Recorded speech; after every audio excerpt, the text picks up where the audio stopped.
Well, we did some testing with the hybrid, and we did, does tech really make a difference in a golf club? And we had a pretty good response, so I decided that we would go in and we'd try irons. So does tech really make a difference in irons? Let's check this one out next.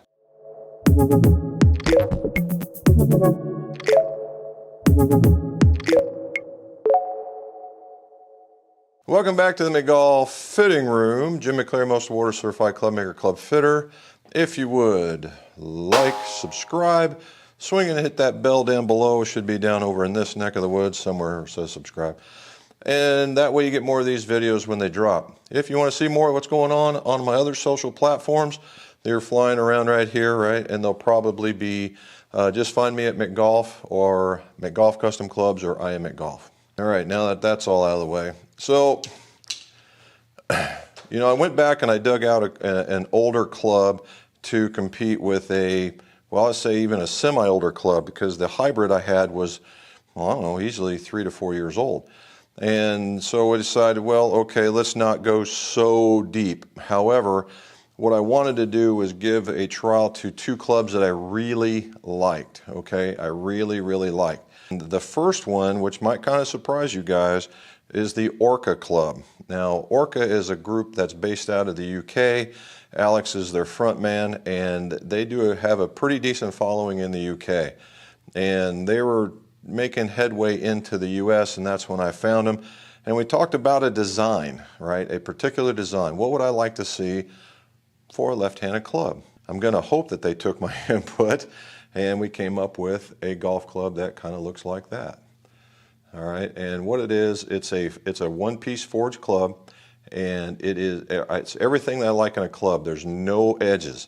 All right, it's rounded on the sole, it's rounded on the toe. It's fairly forgiving. It's a very large cavity back and has just a little bit of offset. I would say that medium-low offset range. And it's just a good-looking club, and I'm still going with the fact that they were allowing me the first set since I helped them out. And it's a very good club, to be sure. One-piece forged, who doesn't like that? And being left-handed, it's hard to beat that kind of stuff. The other part was it has a lot of bounce and what I'll call a medium-wide sole now in comparison. With that, I gave it a little bit of love, and I shafted it with a tour spec recoil. All right, the tour spec recoil, it's the 808. It was one of the first ones that came out, and it is an F4 and stiff. And this thing is a beast, right? The F4 is a beast. The tour spec model is a beast. So what's the difference between the tour spec model and any other model that you see out there, the ones that start with a 6 or even a 7 now, right? The 800 series is for club makers that can touch the stuff that's really on the tour. They have a little bit longer tip section so that you can really trim in the flex if you want it on the parallel tip versions. The torque is just maybe a tad higher, right? It has a slightly bigger number, just by a few, like a decimal, right? And it's just a really good club. It's just a different shaft than all the rest of them, and because of that, it's a tour spec. It comes with a slightly higher price tag, and in my opinion, it is worth every dime. And the very final part of it is the old Golf Pride neon grips. And you're like, oh, Jim, those things are terrible, and they're probably old and slickery. Well, I didn't use these for very long. I intended to keep them as kind of a commemorative set for trying to think I had the #1.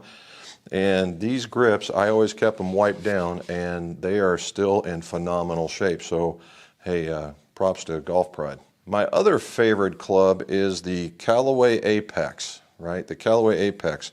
This is the 2019 model. I have 2016s right here. Really like those. I've tested these guys out, and they really did work very, very well. Again, in the same concept, there's no edges on it. The same width of sole, a larger cavity back, albeit has a little more weight across the bottom in a different fashion. And the deal here is, this is a forged club, but it's a multi-piece forged club where it has what they will call cup face technology, urethane microspheres, or the energy transfer weight that's across the bottom. And it also is stronger, all right? It's stronger by 3 degrees. And that's the difference between the age of the Orca to the age of this one.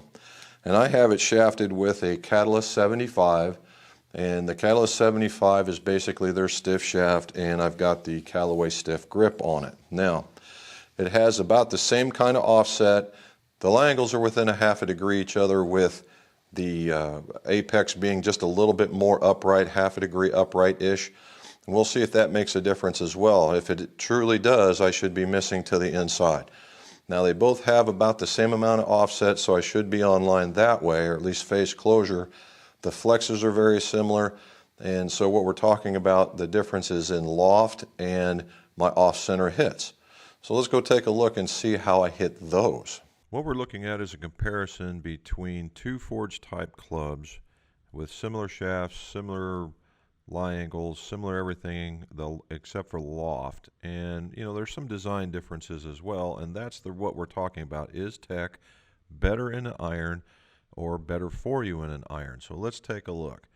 Now, from a distance perspective, on the average, I'm 10 yards and 11 yards better with the Apex than the Forged. Now, as we talked earlier, the Orca is about 3 degrees weaker, and that's about right. So that lies in questions. We knew we were going to hit it further, but other than the actual distance, did it fly similarly?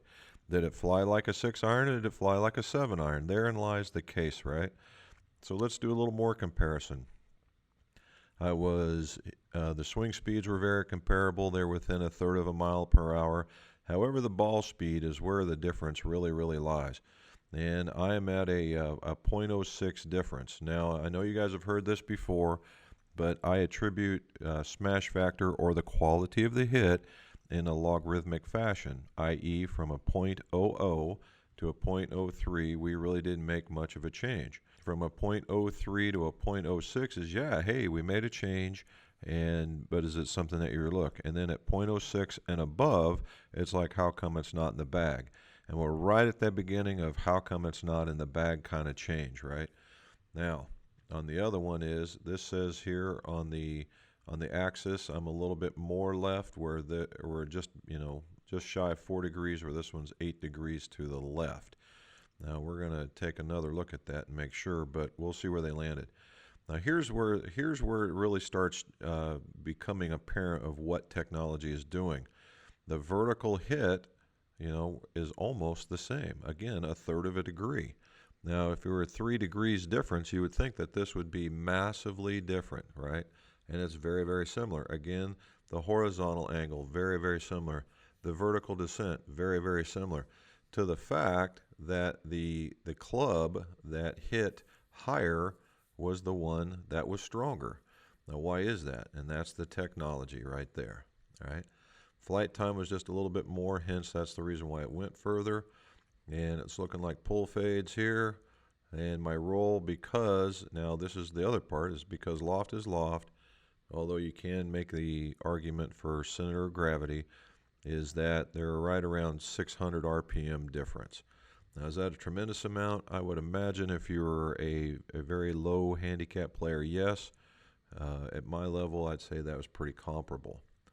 And then the path was different. According to this, I'm a little bit more consistent than I am with this one. I was closing it just a little bit more, and that could be because of the slightly more offset. My angle of attack was about the same, a half a degree more, and that could be because of the uprightness of the club, and everything goes pretty much the same. So let's take a look and see how these things flew. Here's the Apex first, coming out there, and then it lands. And you can see, in reality, I have the greatest number of them right there, with one out to the right and one out to the left, so we might go back and just cut them down and just see what that is. But you can see the last shot is right up in the middle, so maybe we will do that. Let's take a look at the Orca. So the Orca is a little more dispersed, right? And it comes out and we get one. So if we go out, and this is probably the reason why that number is so big to what it was saying to its left, but we'll see. We'll take a look at that one. So we went through that one. Now let's see how they landed as a group. All right, so now we have the red is the Orca, and you can see the body of it sits like right here, and then the apex is a little bit more towards my inside. Now keep in mind I'm a lefty, so this is my inside where this would be the outside. And remember we talked that the apex was a little bit upright, which would tend to make you come to the inside a little bit, and it seems to be doing exactly what it was talking about doing. Okay, and where a preponderance of these 1, 2, 3, 4, 5, and 6 are more up the middle, with the misses being to the inside, where more of my shots are right here to the inside, and that very few are there. Okay, so what we'll do is we'll take this one out for the Orca and this one out for the Orca, and then we'll take that one, and we'll just see what the differences are. We can see by the club analysis here that, you know, I'm pretty consistent, save the one shot right there, and this one's pretty consistent coming back and coming through except for the one shot there. So not too bad all in all, right? If we look at some of the graphs, again, I'm still swinging outside in, and that was shot 10 with the Apex. And we just go through them all. It's pretty much in the same state. We're looking at the same thing. So the swings are very similar. Face angles are a little open, and that's the reason why you see all these pulls. Now, we go back, and let's go and take out that grouping and just see what the numbers are. Well, let's go back one more time. And here's our differences, you know, 10 yards and 11 yards. All right. And we go back. Let's go with the grouping. That way we know which one they are. And we're in the Orca. There's that one. We'll take that guy out. And then we will take the one on the right out.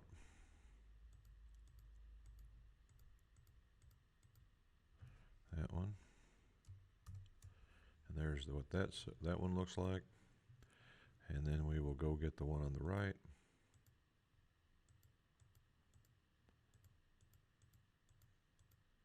That one. And then that one on the left, which I know we went by.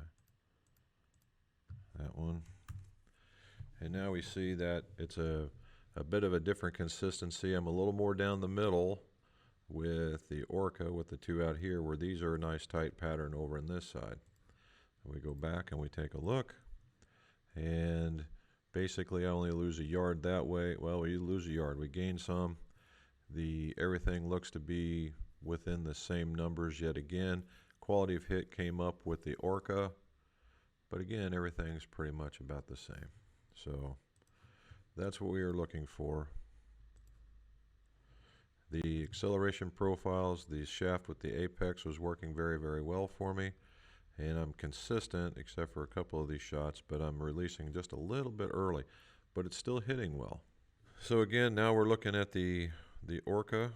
It's going out, looking a little more consistent now. Now you get to see that's a little bit better picture, right?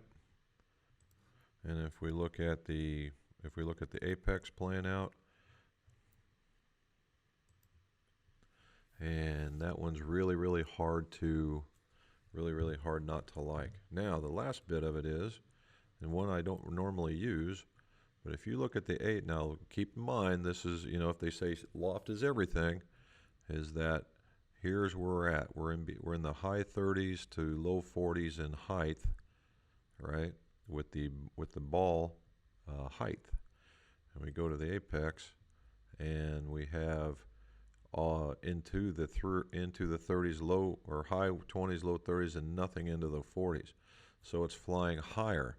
That's where your technology comes into play that allows you to have the lower lofted clubs that can get the ball higher, keep spin rates approximate, and keep going from there. All right, so let's go finish off this discussion. First, I want to say that this is not which club is better, okay? This is not that kind of video. It's all about whether or not tech is really working in irons, okay? Now, everybody really likes to hit the ball further. So what do? You jack the loft. The real problem with a standard club is if you jack the loft, flight tends to come down, spin tends to come down. It's all the things with effective loft, right? So what does the tech do? Well, the tech gets the center of gravity below the ball, helps get the flight up, and then you get the advantages of having the stronger lofts, yet you still get the same kind of flights as you would in a traditional type of club. Now, could you jack the loft of an original club and get that distance? Yeah, but at the sacrificing quite possibly of some height, quite possibly of some spin, because it's not truly designed to go something that strong. A couple of degrees either way, as long as you're doing gapping and it works, fine. However, this is not about which one's better or worse, because there are certain things that single billet forged clubs deliver that multi-piece doesn't, in the way of feel, right? And sometimes in the way of sound, and sometimes in the way you can control things that multi-piece can't do.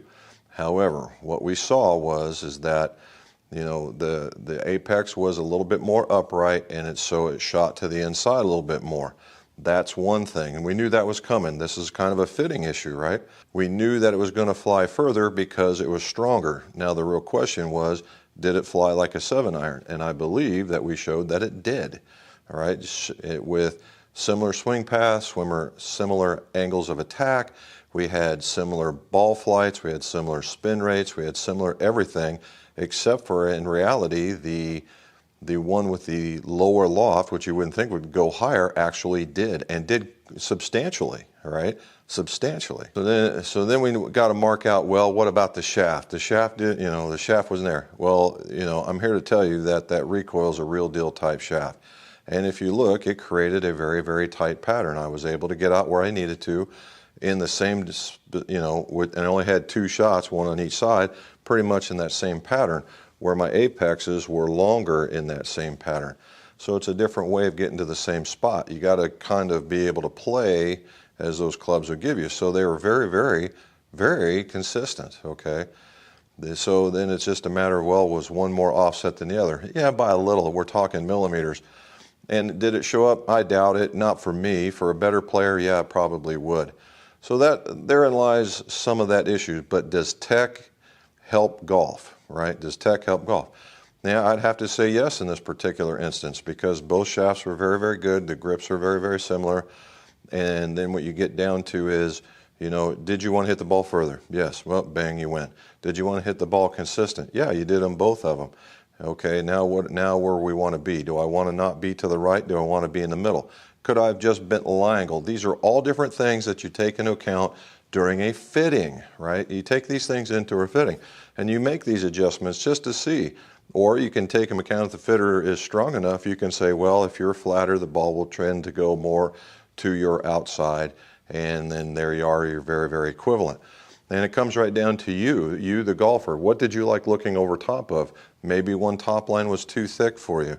Maybe one sole just didn't feel right getting through the turf. That's all these different things.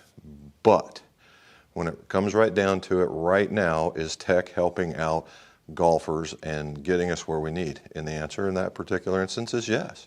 I believe that it is. Now, if we can just get it going all the way through, that'll be something else. So maybe we want to try some putters. All right, guys, hopefully you liked it, and let's see your scores go low.